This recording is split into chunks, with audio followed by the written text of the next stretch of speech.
നമ്മളെ വിട്ടുപിരിഞ്ഞു പോയ 9 പേരുണ്ട്.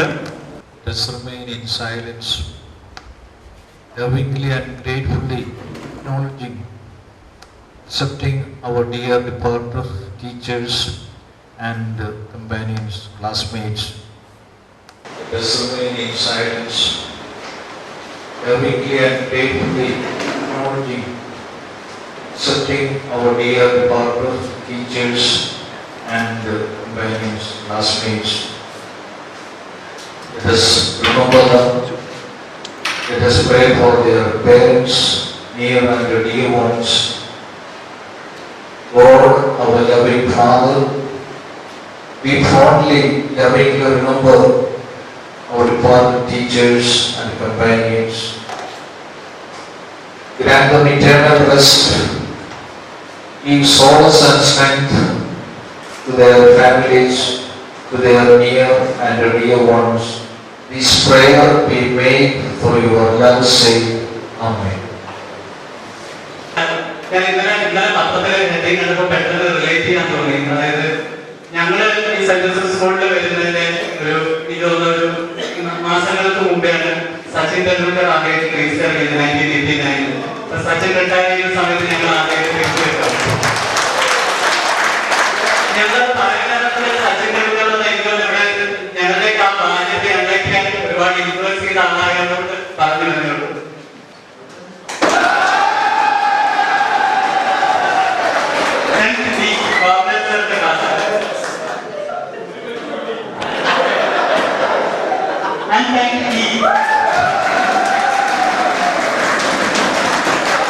ഞങ്ങള് വരുമ്പോൾ ആ സ്കൂളിൽ കൂടെ ഞങ്ങൾക്ക് നല്ല ഓർമ്മയെടുക്കാം. ഈ ബിൽഡിംഗിൽ നിന്ന സ്ഥലത്തുണ്ടായിരുന്ന ആ ഒരു ഞങ്ങൾ ഫിഫ്ത്ത് ഇവിടെയായിരുന്നു. ഞാൻ ഫിഫ്ത്ത് ബി ആയിരുന്നു, റോസ് ടീച്ചറായിരുന്നു ക്ലാസ് ടീച്ചർ. ഈ ഭാഗത്തായിരുന്നു അവര് പലർക്കും ഓർമ്മയുണ്ട്. പ്ലാറ്റ്ഫോം പോലെ ഫുട്ബോൾ കളിക്കുകയും എല്ലാവരുടെ വികൃതിയും കളിച്ചുകൊണ്ടിരുന്ന സ്ഥലത്തായിരുന്നു. പിന്നെ അതുപോലെ ഇവിടെ ഉണ്ടായിരുന്ന ആ സ്റ്റെയർ കേസും പലർക്കും മറക്കാനാവാത്ത സ്റ്റെയർ കേസാണ്. മരത്തിന്റെ വെള്ളം ഉണ്ടാക്കിക്കൊണ്ട് ഓടിക്കുന്ന സ്റ്റെയർ കേസ്. ചില ഫോട്ടോഗ്രാഫ്സിലൂടെ ഇങ്ങനെ പോകുന്നതേ ഉള്ളൂ. എൻവയൺമെന്റ് ക്ലബ് എത്ര പേര് ഇപ്പൊ പരിസ്ഥിതിക്ക് വേണ്ടി പ്രവർത്തിക്കുന്നുണ്ടെന്ന് പറഞ്ഞാൽ ഇതിൽ പലരും ഇവിടെ വന്നിട്ടുണ്ട്. ഇതിൽ പല ഫേസസ് ഇവിടെ ഉണ്ട്. അഭിജിത്ത് ഉണ്ട്, ഡിജീഷ് ഉണ്ട്, അക്ബിൽ ഉണ്ട്. സ്പോർട്സ് ഡേ നമ്മള് നന്നായി എൻജോയ് ചെയ്തിരുന്ന ഡേസ് ആയിരുന്നു അത്. സ്പോർട്സ് ഡേ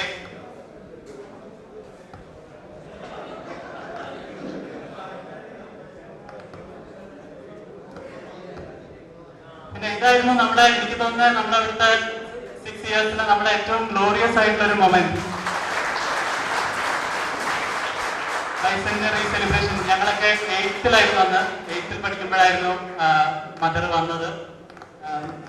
ഫുട്ബോൾ ഗ്രൗണ്ടില് ഒരു സ്റ്റേജൊക്കെ ഞങ്ങൾക്ക് അത് മറക്കാനാവാത്തൊരു ദിവസമായിരുന്നു.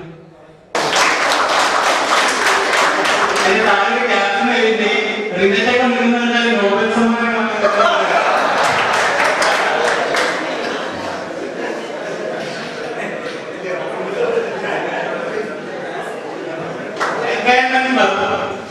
മറ്റൊരു വലിയ സംഭവമായിരുന്നു. ഞങ്ങൾ 10th പഠിക്കുമ്പോഴാണ് ഈ ബൈസെന്ററി ബിൽഡിംഗ് വന്നത്.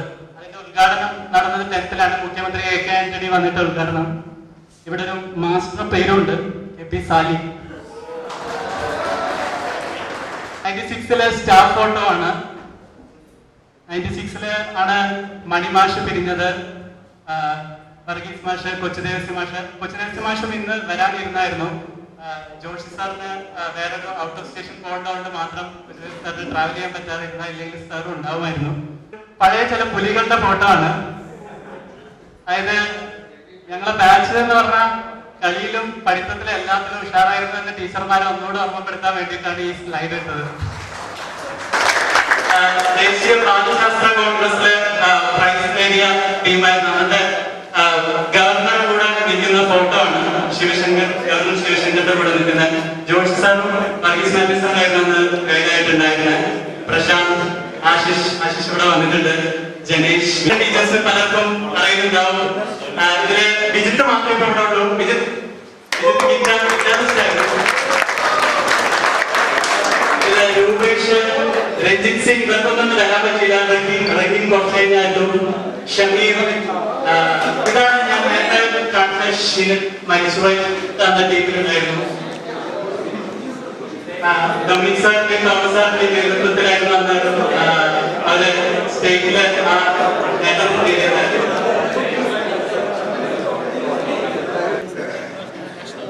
അപ്പൊ ഇത് മാത്രമല്ല കലാപരിപാടികളിലും ഞങ്ങൾ അത്യാവശ്യം സ്മാർട്ട് തന്നെ ആയിരിക്കും. അതില് ഒരു ഫോട്ടോഗ്രാഫാണ്.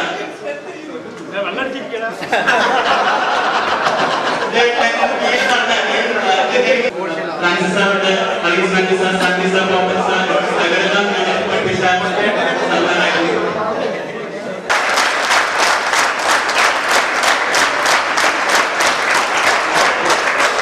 പലരും പറയാറുണ്ട് ഈ ഒരു ഒറ്റ ഈ ഒപ്പ് കണ്ടാൽ മതി നമ്മൾ നൊസ്റ്റാൾജിക് ആവും, വേറെ ഒന്നും വേണ്ട.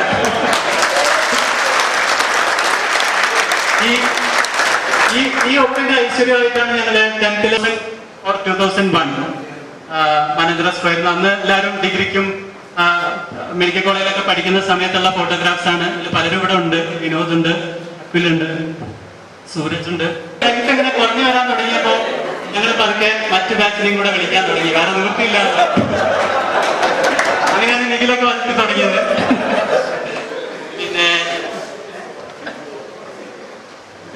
പിന്നെ എല്ലാവരും ചോദിക്കാൻ തുടങ്ങി എപ്പോഴാണ് റിയൂണിയൻ ഉണ്ടാവുക എന്ന് ചോദിച്ചിട്ട് പലരും ഡിസംബറിലെ ലാസ്റ്റ് സൺഡേ വരാൻ തുടങ്ങി. ഇതൊക്കെ പല വർഷങ്ങളിലായിട്ട് നടന്നിരുന്നതാണ്. പോയി ബാക്കി 130 ആയിട്ട് നമുക്കിപ്പോ കോൺടാക്ട്സ് ഉണ്ട്. അതില് ഒരു 85%ഓളം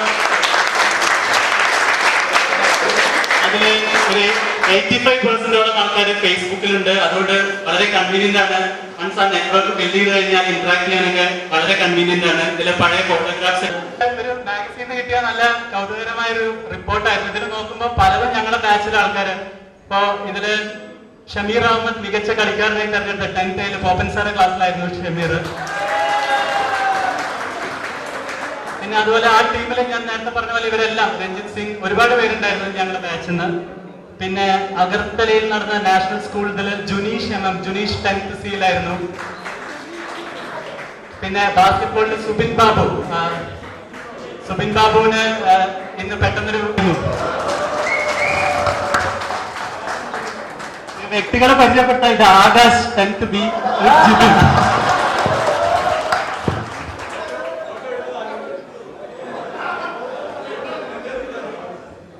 ഇത് ഏതാണ്ട് 10th അവസാനത്തില് ഞങ്ങള് കാഷ്വലായിട്ട് കുറെ ഫോട്ടോഗ്രാഫ്സ് എടുത്തിരുന്നു. അതില് ഒരു ഫോട്ടോഗ്രാഫാണ്. ഇത് 10th B നടന്ന എന്റെ കയ്യിൽ ഈ ഫോട്ടോ ഉണ്ടായിരുന്നുള്ളൂ. അതുകൊണ്ടാണ് 10th B നടന്നിരുന്ന സെൻഡ് ഓഫ് ആയിരുന്നു. Augustine father, Kalebal father, Francis sir ഉണ്ട്, Varghese Mathew sir, Sunny sir, Poppan sir, George sir, ഇവരെല്ലാം ഞങ്ങൾക്ക് പഠിപ്പിച്ച സാർമാരായിരുന്നു. അതിൽ പല മുഖങ്ങളും കാണാം. ഇവിടെ കൃഷ്ണനൊക്കെ ഇരിക്കുന്ന കാണാം. തോംസൺ, ശ്രീഹരി, നന്ദു.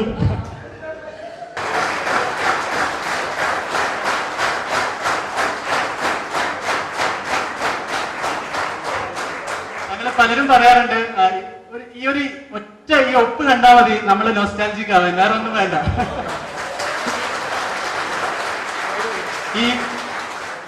ഈ ഒപ്പിന്റെ ഐശ്വര്യമായിട്ടാണ് ഞങ്ങൾ 10th SSLC ബുക്ക് വാങ്ങിയിട്ട് പല കോളേജുകളിലേക്ക് പോയത്. ദേവഗിരിയിലേക്കും ആർട്സിലേക്കും ക്രിസ്ത്യൻ കോളേജിലൊക്കെ പോയത് ഈ SSLC ബുക്ക് വാങ്ങിയിട്ടായിരുന്നു. ജോർജ് സാർ സഹായിച്ചുകൊണ്ട് എല്ലാവരുടെയും SSLC ബുക്കിന്റെ കോപ്പി ഇപ്പൊ എന്റെ കയ്യിലുണ്ട്. അതുകൊണ്ടാണ് എല്ലാവരെയും കോൺടാക്ട് ചെയ്യാൻ പറ്റിയത്. പിന്നെ ഇനി ഇതിന്റെ ഒരു ആരംഭം എങ്ങനെയായിരുന്നു എന്ന് പറയാം. ഞങ്ങൾ 96 മാർച്ചിൽ ഇവിടുന്ന് ഇറങ്ങി. പ്രീ ഡിഗ്രിക്ക് പലരും പല ഭാഗത്തേക്ക് പോയി. പിന്നെ ഡിഗ്രി ഫസ്റ്റ് ഇയർ ആയപ്പോൾ ഞാനും വിജിത്തും കൂടി ആയിരുന്നു ആദ്യമായിട്ട് ഒരു പ്ലാൻ ഇട്ടത്. ഞങ്ങളെ ക്ലാസ്സിലെ 10th B പിള്ളേരെയൊക്കെ ഒന്ന് കൂട്ടിയിട്ട് നമുക്ക് ഒരു ഡിസംബർ ആയിരുന്നു ആ ക്രിസ്മസ് വെക്കേഷൻ നമുക്കൊന്ന് കൂടിയാലോ എന്ന് ആലോചിച്ചത്. അങ്ങനെ ആ വെക്കേഷനിൽ ഒരു 10, 20, 25 പേരോളം മീറ്റിന് വന്നു. അതിനുശേഷം തുടർച്ചയായിട്ട് 15 വർഷവും ഞങ്ങൾ കൂടിയിട്ടുണ്ട്. എല്ലാ വർഷവും ഒരു ഷിഫ്റ്റ് വേണമെന്ന് പലരും റിക്വസ്റ്റ് ചെയ്തുകൊണ്ട് ഇങ്ങനെ ഒരു പ്ലാൻ ആയത്. ഇത് അത്തരം ചില ഫോട്ടോഗ്രാഫ്സ് ആണ്. ഇത് എനിക്ക് തോന്നുന്നു 2000 or 2001 മാനേജർ സ്ക്വയറിൽ അന്ന് എല്ലാവരും ഡിഗ്രിക്കും മെഡിക്കൽ കോളേജിലൊക്കെ പഠിക്കുന്ന സമയത്തുള്ള ഫോട്ടോഗ്രാഫ്സ് ആണ്. ഇതിൽ പലരും ഇവിടെ ഉണ്ട്. വിനോദ് ഉണ്ട്, അഖിലുണ്ട്, സൂരജ് ഉണ്ട്. വളരെ കാഷ്വൽ ഗെറ്റ് ടുഗദർ ഉണ്ടാവുക. ഞങ്ങളിങ്ങനെ സ്ക്വയറിൽ എനിക്ക് തോന്നുന്നു ആദ്യമൊക്കെ നമ്മൾ കൂടുമ്പോൾ വൈകിട്ട് 4 മണിക്കൊക്കെ ഇരുന്നാൽ 9 മണി വരെയൊക്കെ അവിടെ സംസാരിച്ചിരുന്ന് സംസാരം കഴിഞ്ഞാൽ പിന്നെ ടോപ്പ് ഫോമിലേക്ക് ഒരു പോക്കുണ്ട്. ഇത് സ്ഥിരമായിരുന്നു, കുറെ വർഷങ്ങൾ സ്ഥിരം ഏർപ്പാടായിരുന്നു. ടോപ്പ് ഫോമിൽ പോയിട്ട് ഇതാ അന്നൊക്കെ നല്ല ടേൺ ഔട്ട് ഉണ്ടായിരുന്നു. കാരണം എന്താ വെച്ചാൽ അന്ന് മിക്കവാറും എല്ലാവരും സ്റ്റുഡൻസ് ഒക്കെ ആയതുകൊണ്ട് ഡിസംബർ വെക്കേഷൻ എല്ലാവരും നാട്ടിൽ വരുന്ന സമയത്ത് നമ്മൾ പ്ലാൻ ചെയ്യുന്നതിനെ കൊണ്ട് എല്ലാവരും വരാറുണ്ടായിരുന്നു. എനിക്ക് തോന്നുന്നു അന്നൊക്കെ 10th B മാത്രമായിരുന്നു ഞങ്ങൾ കൂടാറ്. അന്ന് ഇതായിട്ട് വന്നവരൊക്കെ ഉണ്ട്. ഞങ്ങൾ അതിനുവേണ്ടി ഒരു വെബ്സൈറ്റും തുടങ്ങി. ഇപ്പോ ഞങ്ങൾക്കൊരു അഭിമാനം എന്ന് പറയുന്നത് ഞങ്ങളുടെ 3 ബാച്ചിൽ ഇപ്പൊ മുഴുവൻ 133 സ്റ്റുഡൻസ് ആയിരുന്നു ഉണ്ടായിരുന്നത്. അതിൽ 3 പേര് മരിച്ചുപോയി. ബാക്കി 130 ആയിട്ട് നമുക്കിപ്പോ കോണ്ടാക്ട്സ് ഉണ്ട്. അതിൽ ഒരു 85%ഓളം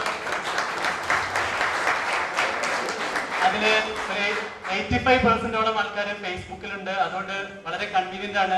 വൺസ് ആ നെറ്റ്വർക്ക് ബിൽഡ് ചെയ്ത് കഴിഞ്ഞാൽ ഇന്ററാക്ട് ചെയ്യാനൊക്കെ വളരെ കൺവീനിയന്റ് ആണ്. ഇതിൽ പഴയ ഫോട്ടോഗ്രാഫ്സ് ഒക്കെ ഇട്ടിട്ടുണ്ട്, ടീച്ചേഴ്സിന്റെ ഫോട്ടോഗ്രാഫ്സ് ഇട്ടിട്ടുണ്ട്. 10th Aയിലെ കുറച്ച് പേരുടെ ഫോട്ടോഗ്രാഫ്സ് ആണ്. ഇതുപോലെ 1996boys.com എന്നാണ് വെബ്സൈറ്റിന്റെ പേര്. അതിൽ കയറി കഴിഞ്ഞാൽ എല്ലാവരുടെയും ഞങ്ങളുടെ ബാച്ചിലുള്ള എല്ലാവരുടെയും ഫോട്ടോഗ്രാഫ്സ് കാണാം. അവരെ കോണ്ടാക്ട് ചെയ്യേണ്ട ഫേസ്ബുക്ക് വഴിയാണെങ്കിൽ അങ്ങനെ, മെയിൽ വഴിയാണെങ്കിൽ അങ്ങനെ, ഫോൺ നമ്പർ ഉണ്ടാവും. കിട്ടാവുന്ന എല്ലാ ഡേറ്റയും അതിലുണ്ടായിരുന്നത് ആ സമയത്ത്. ചിലവരൊക്കെ 8th നിന്നും 9th നിന്നും പോയവരുണ്ട്. പക്ഷെ ഞങ്ങളെ 5th മുതൽ 10th വരെ പഠിപ്പിച്ചവരുടെ ഒരു ലിസ്റ്റ് കമ്പൈൽ ചെയ്തപ്പം 48 പേരായിരുന്നു ടോട്ടൽ ഉണ്ടായിരുന്നത്. നിങ്ങൾക്ക് വേണമെങ്കിൽ എല്ലാവരുടെയും ഒരു ഫേസ് ഒന്ന് ഓടിച്ചു നോക്കാം. നമുക്കൊക്കെ എന്റെയൊക്കെ ലൈഫിൽ വലിയൊരു ടേണിംഗ് പോയിന്റ് ആയിരുന്നു. കാരണം ചില പരീക്ഷയ്ക്ക് നമ്മൾ ഒന്നും പഠിക്കാതെ വന്നിട്ട് നമ്മുടെ ഭാവന ഉപയോഗിച്ച് അങ്ങ് എഴുതിയാൽ സാർ നല്ല മാർക്ക് അങ്ങ് തരും. സാറും പറയായിരുന്നു അത് അത്തരം ക്രിയേറ്റീവ് ആയിട്ടുള്ള മെത്തേഡ്സ് ചിലപ്പം അവർ പ്ലാൻ ചെയ്തിട്ട് സംഭവിക്കുന്നതല്ല. പക്ഷെ എന്റെ ലൈഫിലൊക്കെ ഞാൻ പറയാം വലിയൊരു ടേണിംഗ് പോയിന്റ് ആയിരുന്നു. അത്തരം ഒരു ചെറിയൊരു സമ്മാനം കിട്ടുമ്പോഴുള്ള ഒരു സന്തോഷവും നമുക്കുണ്ടാകുന്ന ഒരു കോൺഫിഡൻസും വലിയ ഇതായിരുന്നു. പിന്നെ ഈ മലയാളത്തിന്റെ കാര്യം പറഞ്ഞപ്പോ ഒരു ചെറിയൊരു സെൽഫ് പറയാം. ഞങ്ങളുടെ ക്ലാസ്സിൽ അക്വിലായിരുന്നു. എനിക്ക് തോന്നുന്നു ജൂനിയർ സ്കൂൾ മുതൽ 10th വരെ അക്വലിന്റെ കുത്തകയായിരുന്നു. എക്സെപ്റ്റ് 5ാം ക്ലാസ്സിലും 6ാം ക്ലാസ്സിലും വിനോദ് വന്ന് മലർത്തി അടിച്ചു അക്വലിനെ. ബാക്കി എല്ലാ വർഷവും അക്വൽ തന്നെയായിരുന്നു. പക്ഷെ പോൾ സാറിന്റെ ഈ ഒരു എനിക്ക് ആത്മവിശ്വാസം ഇഞ്ചക്ട് ചെയ്തതിനു ശേഷം മലയാളത്തിൽ മാത്രം പിന്നെ സ്ഥിരമായിട്ട് എനിക്ക് ടോപ്പർ ആവാനുള്ള ഒരു ഇത് കിട്ടി. അതിലൊരു രസകരമായ ഒരു കാര്യമുണ്ട്. EK വർഗീസ് സാറായിരുന്നു ഞങ്ങൾക്ക് 9th എടുത്തിരുന്നത്. ഇത് പലർക്കും ഇപ്പോഴും ഓർമ്മ ഉണ്ടാവും. അപ്പോ ഓണം എക്സാമിന് പിന്നെ എനിക്കെന്തോ 2-3 മാർക്ക് തരേണ്ടത് കുറഞ്ഞു പോയി. അപ്പൊ സാർ പറഞ്ഞു മറ്റേ ക്രിസ്മസ് എക്സാം വരുമ്പോൾ തരാന്ന് പറഞ്ഞു. 3 മാർക്ക് അങ്ങനെ തരാണ്ടായിരുന്നു. അപ്പൊ ക്രിസ്മസ് എക്സാമിന് 49 കിട്ടി. അപ്പോ ഞങ്ങളുടെ ക്ലാസ്സിലെ ചില ബിരുദന്മാരൊക്കെ സജസ്റ്റ് ചെയ്താണ് അവന്റെ അനിയൻ വരുന്നുണ്ട്, അവന് കൊടുത്താൽ മതി, 4 വർഷം കഴിഞ്ഞ് വരുമ്പോ അവന് കൊടുത്താൽ മതി. പിന്നെ Dominic sir, Jose sir, Shivanand sir, ഇവരെല്ലാം. ജോസ് സാർ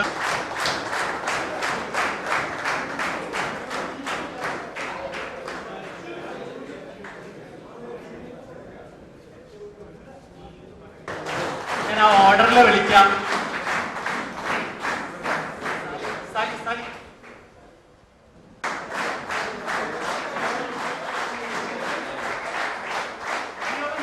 നിങ്ങളെല്ലാവരും വന്നിട്ട് ഒരു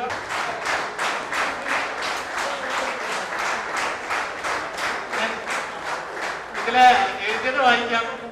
superior teacher demonstrates and the great teacher inspires. ഇവരെല്ലാം നമ്മളെ ഇൻസ്പയർ ചെയ്യുന്ന ആൾക്കാർ തന്നെയാണ്.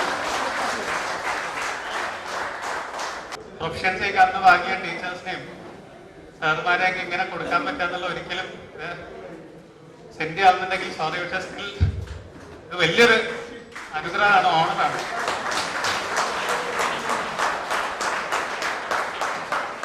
അത് ക്വസ്റ്റ്യൻ ഫാദറിനെ ഞാൻ ചോദിച്ചു വാങ്ങിയതാണ്. കാരണം 3 വർഷം 8, 9, 10 ക്ലാസ് ടീച്ചറായിരുന്നു. ബാക്കിയുള്ളവരോടുള്ള സ്നേഹമോ ആദരവോ അല്ലാതെങ്കിൽ ജീവിതത്തിൽ എന്തെങ്കിലും ആയിട്ടുണ്ടെങ്കിൽ അത് ഇവിടെ നമ്മളെ പഠിപ്പിക്കുന്ന ടീച്ചേഴ്സോട് മാത്രമാണ്.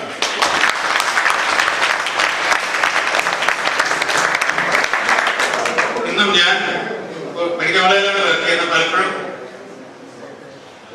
പ്രത്യേകിച്ച് കോളേജിൽ പഠിത്തം എന്നുള്ള ഭയങ്കര ആലോചിക്കുന്ന ഗ്രൂപ്പാണ് കൂടുതലും ഇടയിലൊക്കെ. അപ്പൊ അതിനെന്തോ നമ്മൾ ആ സീനിയർ സിസ്റ്ററിൽ പഠിച്ച ഒരു നന്മയാണ് ഇന്നും മുന്നോട്ട് കൊണ്ടുപോകുന്നത്.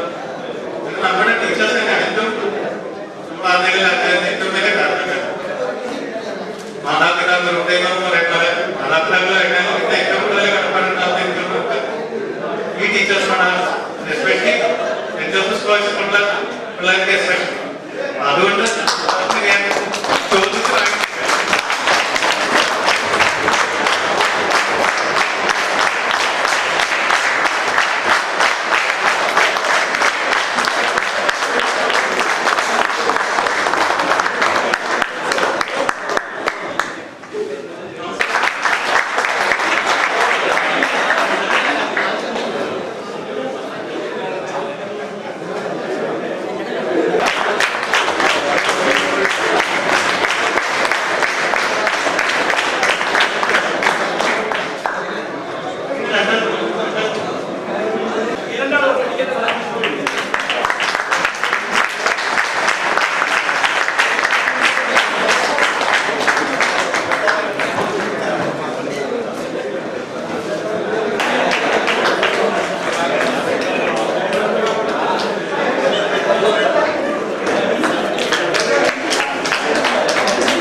അതേ സംബോധന ഒരു ക്വസ്റ്റ്യൻ ആയിട്ട് ചോദിക്കും. അങ്ങനെ പല വിധമായിട്ടുണ്ടായിരുന്നു. പിന്നെ ഫാദർ ഓഫ് എലക്ട്രിസിറ്റി എന്ന് വെച്ചാൽ മൈക്കൽ സാറിന്റെ ഫാദർ ഓഫ് എലക്ട്രിസിറ്റി ഒരു സ്ഥലത്തുണ്ടാവും. കുറെ കഴിഞ്ഞ് വേറെ എന്തെങ്കിലും ഒരു ഫാദർ ഓഫ് എലക്ട്രിസിറ്റി ഉണ്ടാവും. അങ്ങനെ ഇങ്ങനെ ഒരു 4-5 ക്വസ്റ്റ്യൻ ഒക്കെ അതൊക്കെ തന്നെ വെച്ചിട്ട് ഒപ്പിക്കുന്ന ഒരുപാട് പേരെങ്കിലും ഉണ്ടായിരുന്നു. പക്ഷെ എന്നാലും എനിക്ക് തോന്നുന്നത് നല്ലൊരു മെത്തേഡായിരുന്നു. കാരണം നമ്മള് ചാപ്റ്ററിന് തന്നെ ക്വസ്റ്റ്യൻസ് ഡിറൈവ് ചെയ്യാനും ഒക്കെ പഠിച്ചിരുന്ന ഒരു ഇതായിരുന്നു അത്. പിന്നെ അതുപോലെ പലർക്കും ഓർമ്മ ഉണ്ടാവും. എനിക്കൊന്ന് എക്സ്ട്രീലെ കോമാനൻ കൊണ്ട് ആരും മാത്രമാണില്ല. സന്ദീപ് സാർ രാമന്റെ വീട്ടില് ദോശയാണ്, കൃഷ്ണന്റെ വീട്ടില് ഇഡലിയാണ്. അപ്പൊ രാമന്റെ ഭാര്യ കൃഷ്ണന്റെ ഭാര്യയോട് ചോദിക്കും, നമുക്ക് ഈ ദോശച്ചട്ടിയും ഇഡ്ഡലി പാത്രവും മാറ്റിക്കൂടെ എന്നൊക്കെ പറഞ്ഞിട്ടാണ് സാർ കെമിസ്ട്രി ഒക്കെ എക്സ്പ്ലെയിൻ ചെയ്യും.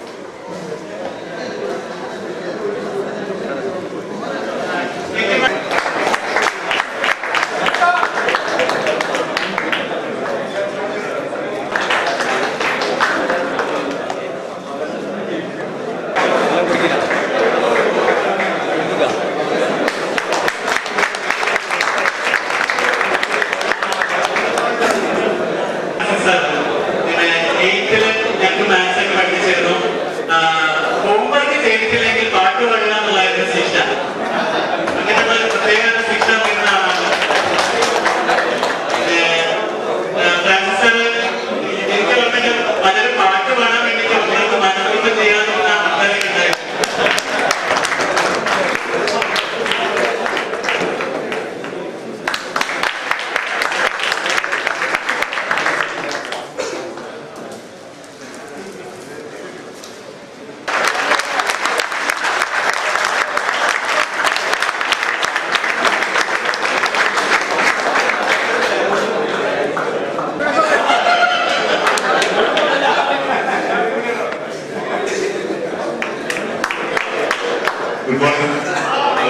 സോറി, യൂണിഫോം ഇല്ല. കാരണം ഞാനിന്ന് അബുദാബിയാണ് ഇപ്പോൾ വർക്ക് ചെയ്യുന്നത്. ഞാനിന്ന് രാവിലെ 5:30 ഫ്ലൈറ്റിൽ എത്തി. നേരത്തെ റെഡി ആയിട്ടായിരുന്നു. അത് പിന്നെ നിങ്ങളില് മറ്റാർക്കും കിട്ടാത്ത ഒരു അവസരം എനിക്കിവിടെ കിട്ടിയിട്ടുണ്ട്. ഞാനിവിടെ ഒരു 4 വർഷത്തോളം കാലം ഇവിടെ ടീച്ചറായിട്ട് എന്നെ പഠിപ്പിച്ച ടീച്ചറുടെ വർക്ക് ചെയ്യാനുള്ള അവസരം കിട്ടിയിട്ടുണ്ട്. ഞാനിവിടെ സെയിം പ്രൊഫഷനിൽ തന്നെയാണ് അബുദാബി സ്കൂളിൽ വർക്ക് ചെയ്യാണ്. ഈ അവസരത്തിൽ ഇന്നിവിടെ എത്തിച്ചേരാൻ സാധിച്ചത് വളരെയധികം സന്തോഷമാണ്. കാരണം എനിക്ക് എല്ലാ സുഹൃത്തുക്കളെയും എല്ലാ സുഹൃത്തുക്കളെയും കാണാൻ സാധിക്കുന്നു. കൂടാതെ എന്നെ പഠിപ്പിച്ച എന്റെ കൂടെ എനിക്ക് അവരുടെ കൂടെ ജോലി ചെയ്യാനുള്ള അവസരം കിട്ടി. അവരെല്ലാം ഒരുമിച്ച് കാണാൻ കിട്ടിയ അവസരം, ഈ അവസരം ഒരുക്കിയത് പ്രത്യേകിച്ച് അനുവിനോടും ആ സംഘടന എല്ലാവരോടും തന്നെ പ്രത്യേകിച്ച് ഈ അവസരത്തിൽ നന്ദി ഓർക്കുകയാണ്. കൂടാതെ ജോസ് സാറിന് ഓരോ അധ്യാപകരും കലപഠിപ്പാത്ത പ്രൊഫസർ ഒരുവിധം എല്ലാവരും തന്നെ കാണുന്നതാണ്, ഇടയ്ക്കിടയ്ക്ക് സംസാരിക്കുന്നതാണ്. എപ്പോഴും എന്റെ ഓരോ വളർച്ചയിൽ ഈശോസഭയും ഈ സ്കൂളിൽ തന്നെ സഭ എന്റെ വളർച്ചയിൽ അത്രയധികം ഉപകാരം ചെയ്തത്. ഇന്ന് ഈ അവസ്ഥയിലായിരിക്കുന്നത് ജോസ് സാർ എന്റെ 8th 9th ക്ലാസ് ടീച്ചറായിരുന്നു. അതിനുശേഷം സാറ് കൂടെ തന്നെ ഇവിടെ ജോലി ചെയ്യാനുള്ള അവസരം കിട്ടി. അപ്പൊ ഞാൻ പറയുന്നത് ജോസ് സാറിന് അപ്പൊ ജിയാച്ചോട് ഞാൻ കൊടുക്കാറുണ്ട്. അപ്പൊ എന്തായാലും ഞാൻ ഈ അവസരത്തിൽ ജോസ് സാറിന്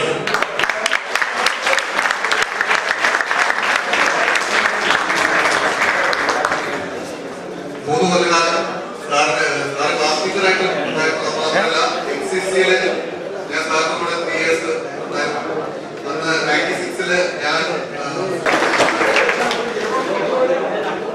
മറ്റൊരു മലയാളം അധ്യാപകൻ പൈസ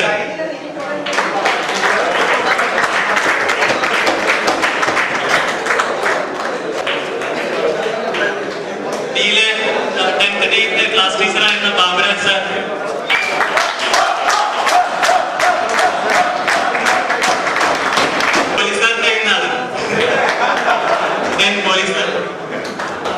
നമസ്കാരം. ഞാൻ 5ാം ക്ലാസ്സിൽ നമ്മുടെ സ്കൂളിലേക്ക് എത്തുന്നത് നമ്മുടെ ആൻമരിയ സിസ്റ്റർ പിട്ടുണ്ടാക്കുന്നത് എങ്ങനെയാണെന്ന് എന്നോട് ഇന്റർവ്യൂ ചോദിച്ചത്. അപ്പോൾ പിട്ടുണ്ടാക്കുന്നതിനെ കുറിച്ച് ഞാൻ അമ്മേന്റെ മുഖത്ത് നോക്കി, സിസ്റ്റർ മുഖത്ത് നോക്കി, കുറെ കരഞ്ഞ് എങ്ങനെയൊക്കെയോ പിട്ടുണ്ടാക്കി എനിക്കിവിടേക്ക് ആ കാല് വെക്കുന്നതിന് മുമ്പുള്ള ഓർമ്മ. അതിനുശേഷം ഞാൻ പിന്നത്തെ ഓർമ്മ 10ാം ക്ലാസ് മോഡൽ പരീക്ഷ എഴുതുന്നു. ക്വസ്റ്റ്യന് ഒന്നാമത്തെ ചോദ്യം നമ്മുടെ ഇന്ത്യക്ക് സ്വാതന്ത്ര്യം കിട്ടിയത് എന്ന് എന്നുള്ളതായിരിക്കും. പക്ഷെ രണ്ടാമത്തെ ഉത്തരമായിരിക്കും ഞാൻ എഴുതുന്നുണ്ടാവുക. ആ നമ്പർ ഞാൻ എന്തോ 10ാം ക്ലാസ് വരെ ആയിട്ടും ആ നമ്പർ എഴുതുന്നത് തെറ്റിച്ചിട്ടായിട്ട് എഴുതുക. അപ്പൊ അങ്ങനെ ബാബുരാജ് സാറ് എനിക്ക് മലയാളം സെക്കൻഡ് നല്ല ഇൻട്രസ്റ്റ് ആണ്, നല്ല മാർക്കും അതിന് കിട്ടും. പക്ഷെ അതിന് എന്റെ കണക്കിൽ ഒരു 40-45 മാർക്ക് കിട്ടണം. 18 മാർക്കാണ് കിട്ടിയത്.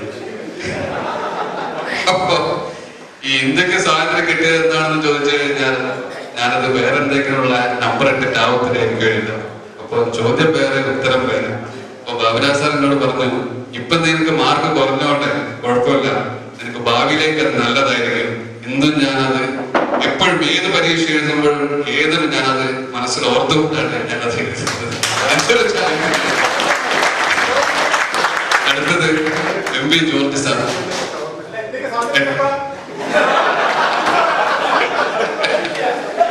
അതെനിയും പഠിച്ചിട്ടില്ല. 8ാം ക്ലാസ്സിൽ NCC ചേരാൻ വേണ്ടി ജോർജ് മാഷ് എടുത്തെത്തി. അന്ന് കിട്ടിയില്ല. കരഞ്ഞു. നമ്മൾ ആയുധം കരച്ചിലാണല്ലോ, അത് കരഞ്ഞു പോയി. മാഷ് അടുത്ത പ്രാവശ്യം 9ാം ക്ലാസ്സിൽ എനിക്ക് അഡ്മിഷൻ തന്നു. അഡ്മിഷൻ കിട്ടി. NCC പങ്കെടുത്തു. 2 കൊല്ലം കഴിഞ്ഞു. ക്യാമ്പിന് പോയി. അവിടെ നിന്ന് നിലവിളിച്ചു. പക്ഷെ NCC കംപ്ലീറ്റ് ആക്കി. വീണ്ടും പിന്നെ എനിക്ക് പോലീസ്, പട്ടാളം എന്നുള്ള ജോലിയേ വേണ്ട എന്നുള്ളത്. പക്ഷെ വിധി വൈപരീത്യം എന്നെ പോലീസ് മലയപ്പള്ളി അച്ഛന്റെ ഒപ്പ് കാണിച്ചിട്ട് പറഞ്ഞു, ഞാൻ നൊസ്റ്റാൾജിക്കാണ് ഒപ്പ് എന്നുള്ളത്. ഞാൻ ഇന്നും ജിയാഷ് നേരത്തെ ഇവിടുന്ന് പറഞ്ഞു, പാസ്ബുക്ക് കാണണം, നമ്മളെ സ്കൂളിലെ SD കാർഡ്. അതെന്റെ കയ്യിലുണ്ട്. ഒരുപാട് സാധനങ്ങൾ ഞാൻ കൊണ്ടുവന്നിട്ടുണ്ട്. പക്ഷെ അതിനെ ഓവർടേക്ക് ചെയ്ത് ഒന്നിന് അവസരം തന്നില്ല. SSLC പരീക്ഷ വന്ന റിസൾട്ട് വന്ന പേപ്പർ മാത്രമാണ് എന്റെ അടുത്തുള്ള അവസാനത്തെ തുരുപ്പ് ചെയ്ത്. ഇത് കൊണ്ടുകൊണ്ട് ഞാൻ ബഹുമാനപൂർവ്വം നമ്മുടെ ബാബുരാജ് സാറിന്റെ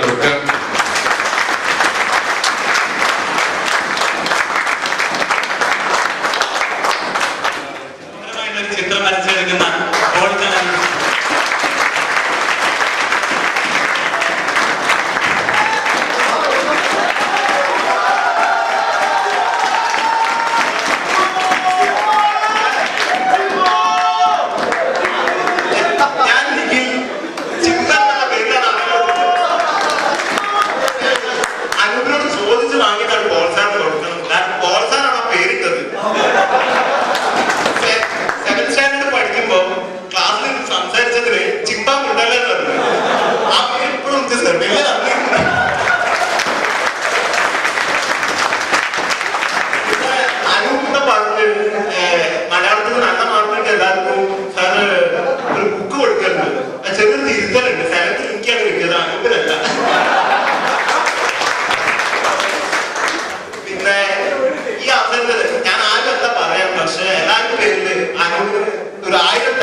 നിനക്കറിയുള്ളൂ. അപ്പൊ ഞാൻ പഠിക്കുന്ന സമയത്ത് ഒരു ആവറേജ് സ്റ്റുഡന്റ് ആയിട്ടാണ് സ്കൂളിലേക്ക് കയറി വന്നത്. പക്ഷേ പിന്നെ അവിടുന്ന് താഴോട്ടാണ് പോയത്. അപ്പോ വളരെ ഒരു മോശപ്പെട്ട അവസ്ഥയിലായിരുന്നു. അപ്പൊ നമ്മുടെ കല്ലപ്പള്ളി മാത്രം പ്രോഗ്രസ് കാർഡ് വരും. കാർഡ് വരുമ്പോ സാർ പറയും, ഈ പ്രോഗ്രസ് കാർഡ് എന്താണെന്ന് അറിയുന്നത്? എന്താ ഇത് പുരോഗമിച്ചിട്ടാണ്. അപ്പൊ തീരെ പുരോഗതി ഇല്ലാത്തവർ കഴിഞ്ഞിട്ടെന്ന് പറയും. ഞാൻ കഴിഞ്ഞിട്ട് സ്ഥിരമായിട്ട് വാങ്ങുന്നതാണ്. അപ്പൊ ഇതുപോലെ തന്നെ എനിക്ക് പറയാനുള്ള കാരണം, എനിക്ക് ഇതുപോലെ പഠിച്ചാലും എന്തെങ്കിലുമൊക്കെ ആകാൻ കഴിയുമെന്ന് ആദ്യമായിട്ട് എന്നെ തെളിയിച്ചത് എന്റെ റോസ് ടീച്ചറാണ്. ടീച്ചറ് 7ാം ക്ലാസ്സിൽ എന്നെ പഠിപ്പിച്ചിട്ടുണ്ട്. ആ 7ാം ക്ലാസ്സിൽ ഒരുവിധ എല്ലാ വിഷയത്തിലും ഞാൻ ജയിച്ചു, പൂർണ്ണമായിട്ട് തന്നെ ജയിച്ചിട്ടുണ്ട്. അന്ന് ഹിന്ദിയിൽ മാത്രം 1 മാർക്ക് കണ്ട കുറഞ്ഞു. ആ 1 മാർക്ക് ശിവാസ് സാർ വെച്ച് 1 മാർക്ക് എനിക്ക് തരുമെന്ന്, പോയി പഠിക്കണം എന്നാ മാർക്ക് തരാമെന്ന് പറഞ്ഞ് ശിവാസ് സാർ ആട്ടി എടുത്തു. പക്ഷേ പിന്നെ അവിടെ നമ്മോട് ഉഴപ്പിന്റെ ഒരു കലാമേളയായിരുന്നു. കാരണം നമ്മുടെ ശതാബ്ദി നടക്കുന്ന സമയത്താണ്. അന്ന് ടീച്ചേഴ്സ് എല്ലാവരും നമ്മളെ ഒരു വിശദാധികം വിളിക്കാൻ വേണ്ടി വിവിധ സ്ഥലങ്ങളിൽ പോവുകയായിരുന്നു. അപ്പൊ ഞങ്ങൾക്ക് ആസ്വദിക്കാനാണ്ടാവില്ല, അതിനനുസരിച്ച് ഉഴപ്പ് ഞങ്ങൾ തുടരും. പക്ഷെ SSLC പരീക്ഷ സമയത്ത് ഇതുപോലെ തന്നെ പഠിക്കാൻ മോശപ്പെട്ട ഒരു 5 ആൾക്കാരെ നമ്മുടെ പലവിടെ ഫാദർ സിസ്റ്റർ മെനസേത എന്ന ഒരു സിസ്റ്ററിലേക്ക് നമ്മുടെ തൊട്ടേക്കുള്ള ഗവൺമെന്റിലേക്ക് വിട്ടിരുന്നു. കാരണം ഫാദറിനൊരു ആഗ്രഹമുണ്ടായിരുന്നു, ഫാദർ പോകുന്നതിന് മുമ്പ് ഇവിടെ വിജയശതമാനം 100% ആക്കണമെന്ന്. അപ്പൊ അതിനു വേണ്ടി എന്നെ പോലെ എന്റെ കൂട്ടുകാരെ കുറച്ച് ആൾക്കാരെ അങ്ങനെ വിടാൻ തീരുമാനിച്ചു. അപ്പൊ എനിക്കൊരു വിശ്വാസം ഉണ്ടായിരുന്നു, ഞാൻ എന്തായാലും ഫാദറിന് ഒരു ചീത്തപ്പേരുണ്ടായിരുന്നത്. അപ്പൊ അതുകൊണ്ട് ഞാൻ വെക്കട്ടി എങ്ങനെയൊക്കെയോ എഴുതി ടീച്ചറും സാറും മറ്റുള്ള സ്ഥലങ്ങളോടി SSLC എങ്ങനെയോ കടന്നു ചാടി. അങ്ങനെ SSLC ജയിച്ചു. പക്ഷെ അന്ന് സാറ് ആഗ്രഹം പോകണില്ല. അതിന് പിറ്റത്തെ വർഷമായിരുന്നു ഫുൾ പാസ് ആയിരുന്നത്. പക്ഷെ എനിക്കിപ്പോ ഒരു അഭിമാനമുണ്ട്, ഞാൻ എവിടെയും തോൽക്കുമെന്ന ഘട്ടത്തിൽ ഞാനിപ്പോ സത്യസന്ധമായി പറയുകയാണെങ്കിൽ ആ റോസ് ടീച്ചർ ഓർക്കും. കാരണം എനിക്ക് ജയിക്കാൻ വേണ്ടിയിട്ട് ആ ടീച്ചറെ ആവശ്യമാണ്. ടീച്ചറെ മുഖം കാണുമ്പോൾ എനിക്ക് ശരിക്കും സത്യമായി ആത്മാർത്ഥമായി പറയുകയാണെങ്കിൽ ടീച്ചറാണ് എന്നെ ഇൻസ്പയർ ചെയ്യേണ്ടത്. ഇപ്പൊ ഞാനൊരു അധ്യാപകനായിട്ട് കുട്ടിപ്പുറ ഗവൺമെന്റ് ഹൈസ്കൂൾ വർക്ക് ചെയ്യുന്നുണ്ട്. അതുപോലെ തന്നെ എന്റെ 10 പഠിപ്പിച്ച എന്റെ ബാബുരാജ് സാർ, ബാബുരാജ് ഞാൻ വിളിക്കുന്ന എന്റെ ബാബുരാജ് സാറിനെ ആത്മാർത്ഥമായി സ്നേഹിക്കുന്നു, ഇഷ്ടപ്പെടുന്നു. എല്ലാവർക്കും എന്റെ നന്ദി, പ്രത്യേകിച്ച് അനുഭൂതി. കാരണം ഇത്രയും നല്ലൊരു അവസരം, ഇത്രയും നല്ലൊരു ഓഡിയൻസ്, ഇത്രയും നല്ല എന്റെ ടീച്ചേഴ്സിനെ പഠിപ്പിച്ച എല്ലാ മാഷുമാരും ഉണ്ട്. എന്റെ ടീച്ചറെ ഇത്രയും നിർത്തിപ്പിച്ച ഞാൻ ആദ്യം കയറുന്നു പറയുന്നു. അതിനെ നിർത്തി പറയാന് നിങ്ങളുടെ എല്ലാവരും കൂടി സാധനത്തോടുകൂടി സമൂഹത്തോടുകൂടി ഞാൻ എന്റെ ടീച്ചർക്ക് ഞാൻ വിളിക്കും.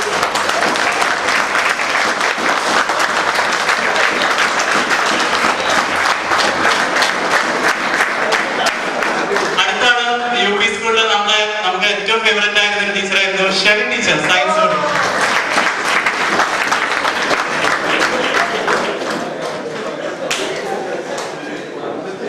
ഹലോ, പറഞ്ഞതിൽ അധികം കുളവാക്കുന്നില്ല. പക്ഷെ എന്നാലും 6ാം ക്ലാസ് വരെ മിക്കവാറും റാങ്ക് കിട്ടുന്നത് എനിക്ക് പ്രയാസമായിരുന്നു. കാര്യം ഏതെങ്കിലും ഒരു സബ്ജക്ട് പൊട്ടും. അതുവരെ എങ്ങനെയെങ്കിലും ബുക്ക് ബൈഹാർട്ട് പഠിച്ചാൽ എന്തെങ്കിലുമൊക്കെ മാർക്ക് കിട്ടും എന്നൊരു ഉദ്ദേശത്തോടെയാണ് സയൻസിനെ ഞാൻ എടുത്തത്, പ്രത്യേകിച്ച് ബയോളജി. ഞാൻ 7th ഒരു എൻവയൺമെന്റ് ക്ലബിൽ ജോയിൻ ചെയ്തു, മാഡം സ്റ്റാർട്ട് ചെയ്തത്. അതിനുശേഷമാണ് ഈ പഠിക്കുന്ന കാര്യങ്ങൾ ലോകത്ത് വെളിയിൽ ബാക്കി എല്ലായിടത്തും നടക്കുന്നത്. ഒരു അയൺ റിയാക്ടർ അല്ലെങ്കിൽ അത് ലോളിയർ റയോൺസ് ഉണ്ടാക്കുന്നുണ്ട്. അങ്ങനെ വെളിയിൽ പോയപ്പോൾ ഇതെല്ലാം ബുക്കിൽ മാത്രമല്ല എല്ലായിടത്തും ഉള്ള കാര്യമാണ് ഒരു ഐഡിയ കിട്ടുക. അങ്ങനെയാണ് കുറച്ച് വായിക്കാനും പഠിക്കാനും ഇൻട്രസ്റ്റ് കിട്ടുക, പ്രത്യേകിച്ച് സയൻസ് സബ്ജക്ട്. അതിൽ എന്ത് എനിക്ക് മാഡത്തിനോട് പാടുണ്ട്. അതുകൊണ്ടാണ് ചോദിച്ചു വാങ്ങിയത്. മാഡത്തിന് കൊടുക്കാൻ ഒരു ഓപ്പർച്യൂണിറ്റി തന്നേക്ക് എല്ലാവർക്കും താങ്ക്സ്. രണ്ടുപേരും അതുകൊണ്ടാണ് മാഡത്തിന് കൊടുക്കാൻ തീരുമാനിച്ചത്. കാരണം വെച്ചാൽ എന്താണ്, ഇപ്പൊ കോളേജ് കഴിഞ്ഞ് ഡോക്ടർമാരായി അതിന് എന്തോ ഒരു ഇൻസ്പിറേഷൻ തന്നത് എനിക്ക് തോന്നുന്നു എനിക്ക് വിവരം പറ്റാൻ മാഡം തന്നെയാണ്. അത് ചോദിച്ചു കഴിഞ്ഞപ്പോൾ